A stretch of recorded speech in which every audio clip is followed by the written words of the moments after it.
ஓம் சாய்ராம். என் அன்பு குழந்தையே, இன்று இரவு தூங்கும் முன் 16 முறை இந்த மந்திரத்தை சொல். நாளை எதிர்பாராத திருப்பம் கிடைக்கும். இன்று இருளாக இருந்த உன் வாழ்விற்கான ஒளியையும் உனக்கு இனிப்போடு நல்லதொரு நாளாக நாளை காலை இனிய செய்தியை உன் சாயப்பா தர இருக்கின்றேன். அதை பெற்றுக்கொள்ள நீ தயாராக இரு. ஏனென்றால் இனி மகிழ்ச்சியாக இருக்க வேண்டிய தருணம்தான் உன் வாழ்க்கையில். உனக்குள்ள கவலைகளை எல்லாம் மறந்துவிட்டு சந்தோஷமாக உன் சாயப்பா சொல்வதை மட்டும் கேள்.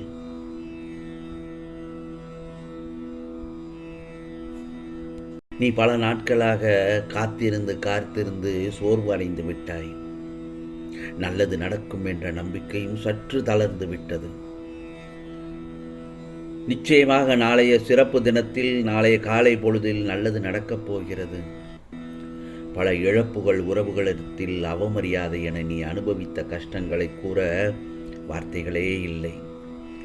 என் செல்லமே, உன்னுடைய பாரங்கள் என் மீது கிடக்கும் போது நீ புலம்புவதில் அர்த்தமே இல்லைதானே? ஏனென்றால் நீ யாருக்கும் எந்த துரோகமும் செய்யவில்லை, யாருக்கும் எந்த கெடுதலும் செய்யவில்லை. தர்மத்தின்படிதான் உன் வாழ்க்கை நடந்து கொண்டு இருக்கிறது என்பதில் சந்தேகமே இல்லை. ஆனால் இவ்வளவு துன்பங்களை சந்திக்கிறேன் என்று மட்டும் ஏன் புலம்புகிறாய்? நேர்மையாக வாழும்போது நிறைய கஷ்டங்கள் வரத்தான் செய்யும். நேர்மையாக வாழ்பவர்களுக்குத்தான் பல கஷ்டங்கள் அடிக்கடி வரத்தான் செய்யும். ஏனென்றால் பழுத்த மரம்தானே கல்லடி வரும். அதற்காக நீ உன்னை உன் சாயப்பா வழி நெறி தவறி வாழ்க்கையை நடத்து என்று நான் சொல்லவில்லை. அப்படி நீ வழி நெறி தவறி வாழ்க்கையை நடந்தால் உனக்கான வாழ்க்கை நீ அழிவைத்தான் தேடிக்கொள்கிறாய் என்ற அர்த்தம். நேர்மையாக வாழும் வாழ்க்கைக்கு நிச்சயமாக பரிசு உண்டு.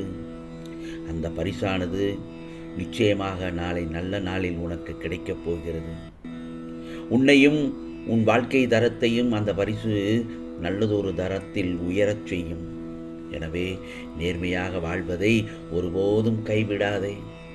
உனக்குள் இருக்கும் கவலைகளை பார்ப்பவர்களிடம் எல்லாம் சொல்லி பகிர்ந்து கொள்ள வேண்டாம் என் செல்லமே. யாரிடத்திலும் உன்னுடைய கவலைகளை நீயாக போய் சொல்லிக்கொண்டே இருக்க வேண்டாம். ஏனென்றால் சிலருக்கு எப்போதும் நீ கஷ்டப்பட்டு கொண்டே இருக்க வேண்டும் என்றுதான் நினைத்து ஆசைப்படுவார்கள். உனக்கு கேடு நினைப்பவர்களிடம் போய் உன் கவலைகளுக்கு ஆறுதல் தேடுகிறாய். நாம் கஷ்டத்தில் இருக்கும்போதோ அல்லது நம்மளுடைய மனசு சஞ்சலமாக இருக்கும்போதோ ஏதாவது ஒரு வழியில் நம் சாயப்பா நமக்கான ஆறுதல் வார்த்தையை நம்மக்கிட்ட சேர்த்துருவாரு. சிக்கலான சமயத்திலையும் மனசு குழப்பமான சூழலில் இருக்கும் போதும் சரியான அறிவுரையை நமக்கு யார் மூலமாவது நமக்கு கொடுப்பார் என்ற மனநிலை உனக்கு என்றும் இருக்க வேண்டும். அப்படி இருந்தால் நிச்சயமாக உனக்கு கஷ்டப்படும் சமயத்தில் ஏதாவது ஒரு ரூபத்தில் வந்து உனக்கு நான் அருள் பாலிப்பேன், உனக்கு உதவியாக இருப்பேன், அரணாக இருப்பேன், பாதுகாவலனாக இருப்பேன். அதில் துளி அளவு கூட சந்தேகம் இல்லை. நீ பல தடவை அதை உணர்ந்திருப்பாய். கஷ்டத்தில் இருக்கும் சமயத்தில் உனக்கு உதவி செய்ய உனக்கு யாரென்றே தெரியாத நபர் ஓடோடி வந்து உனக்கு உதவி செய்வார். அது வேறு யாரும் இல்லை, நான் தான். நிச்சயமாக வேறு வழியே இல்லை. நிச்சயமாக சாயப்பாதான் நமக்கு எல்லா கஷ்டங்களிலும் நம்மை காப்பாற்றி வருகிறார் என்பதை மனதில் செல்ல தெளிவாக நினைத்துக்கொள் என் செல்லமே. இன்று இரவு தூங்குவதற்கு முன் நான் சொல்லும் மந்திரத்தை 16 முறை சொல். நிச்சயமாக உனக்கானது நல்ல நாளாகத்தான் நாளைய பொழுது அமையும். இந்த மந்திரத்தை சொல்ல சொல்ல உனக்கு ராஜயோக பலனை தரப்போகிறது. உன் கண்ணீர் காலங்கள் எல்லாம் முடிவுக்கு வரப்போகிறது. ஆம் செல்லமே, நாளை நீ புதிதாய் பூத்த மலர் போல் உன் வாழ்வை துவங்குவாய். என் செல்ல குழந்தைக்கு, துவாரகமாயின் செல்ல குழந்தைக்கு தகுதியான அனைத்தும் இந்த சாயப்பா உன் கைகளில் வந்து சேர்த்து விடுவேன் என்பதில் சந்தேகமே வேண்டாம். நீ ஒரு காரியத்தை எதிர்பார்த்து காத்து கொண்டிருக்கிறாய். அந்த எதிர்பார்த்திருந்த அனைத்தும் உன்னை வந்து சேரும்படி நிச்சயமாக நல்லதொரு விதத்தில் உனக்கு நான் அருள்பாலிப்பேன். இனி ஒவ்வொரு நாளும் மன நிம்மதியான, அமைதியான, சந்தோஷமான, நிறைந்த வாழ்க்கையை பெறப்போகிறாய். நம்பிக்கையோடு இரு என் செல்லமே. நிச்சயமாக உன் சாயப்பா உனக்காக பல நல்லதொரு வழிகளை காண்பிக்க ஆரம்பித்து விட்டேன். வாழ்க்கையில் விவேகத்தை கடைபிடித்து பரிபாலனம் செய்.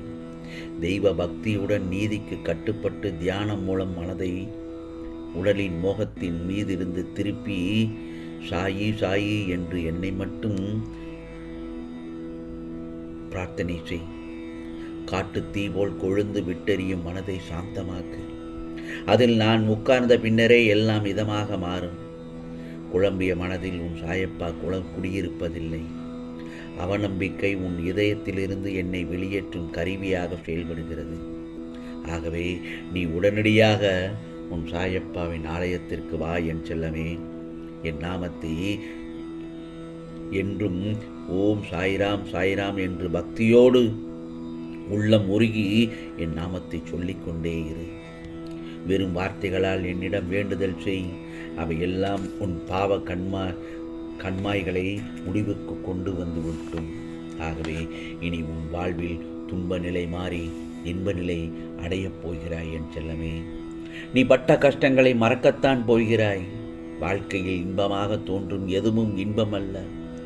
பாலைவனத்தில் நடக்கும்போது களைப்பை போக்கி தற்காலிகமாக நிழல் தரும் சோலைதான் இன்பம். துன்பமும் அத்தகையதுதான்.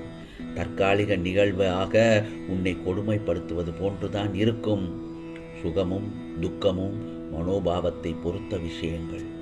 தீமையை சகித்துக்கொள். பிறவியின் பாவக்கணக்கை ஒவ்வொன்றாக கழிக்கப்படுகின்றது என்பதை எண்ணி கொடுமையாளர்களை போற்று. அவர்களே உன்னை போற்றும் வகையில் உன் நிலையை மாற்றி அமைப்பேன். ஆகவே இன்று இரவு தூங்குவதற்கு முன் இந்த சாதாரண மந்திரத்தை, சக்தியான மந்திரத்தை 16 முறை சொல்லிவிட்டு நிம்மதியாக கண்ணுறங்கு. ஓம் ஸ்ரீ சாயிநாதாய நமக. ஓம் ஸ்ரீ சாயிநாதாய நமக. ஓம் ஸ்ரீ சாயிநாதாய நமக என்று 16 முறை இந்த மந்திரத்தை சொல் என் செல்லமே. உன் தன்னம்பிக்கையே உனக்கு அதிர்ஷ்டமாக மாறும். இனி உன் வாழ்வில் உனக்கு அதிர்ஷ்டத்திற்கு மேல் அதிர்ஷ்டம்தான். நிச்சயமாக இனி உனக்கானதெல்லாம் நல்லதே நடக்கும், நல்லதே நடக்கும். ஓம் சாய்ராம், ஓம் சாய்ராம். ராம்ஜி அருள் கிடைக்கட்டும்.